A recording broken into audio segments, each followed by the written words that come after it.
We can thank a Black man for our ability to detect bacteria in soil, urine, water, and many other places. Born on October 24th, 1925, Emmett Chappell is known as the father of bioluminescence, or the way that living things make light. He was born into a family of farmers and attended a one-room schoolhouse that was segregated and graduated from a segregated high school. After high school, he enlisted in the Army, at which time he was able to take some engineering courses before being stationed in Italy. Upon his return to the U.S., he was able to use the GI Bill to pay for his college. Mr. Chappell was able to earn his Bachelor of Science in Biology at the University of California, Berkeley, then going on to work at Meharry Medical College as an instructor before pursuing graduate work. Emmett Chappell earned his master's degree also in biology from the University of Washington before going on to do a series of jobs before landing at NASA. And though NASA characterized Mr. Chappell as an astrochemist, he always characterized himself as a biochemist. And it was during his work at NASA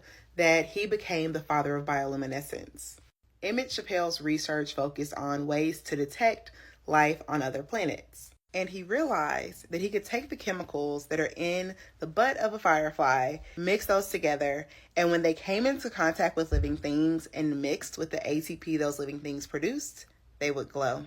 This discovery had so many implications. It allowed scientists to estimate the amount of bacteria in a water source based off of how much light it produced.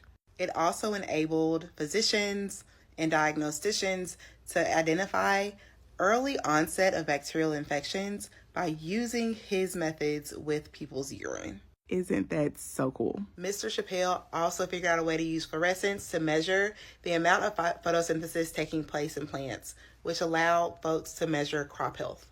By the time Emmett Chappell retired from NASA in 2001, he was an award-winning scientist and researcher and held 14 different U.S. patents. And throughout his life and career, he mentored underprivileged and marginalized high school and college students. In 1995, the U.S. Black Engineer and Information Technology magazine described Mr. Chappell this way: "Even with his technical ability, his greatest asset is his personality. His laboratory is always buzzing with students working alongside him. Chappell wears his prestige like casual clothing, never letting it interfere with how he relates to people. These characteristics makes him unlikely for a great scientist. But for Chappell's peers, acquaintances, and students for whom he is a mentor, he is simply the world-renowned Emmett Chappell." If you found this interesting, please consider liking, following, and sharing this post, and checking out my website. Thanks so much, and stay curious, y'all.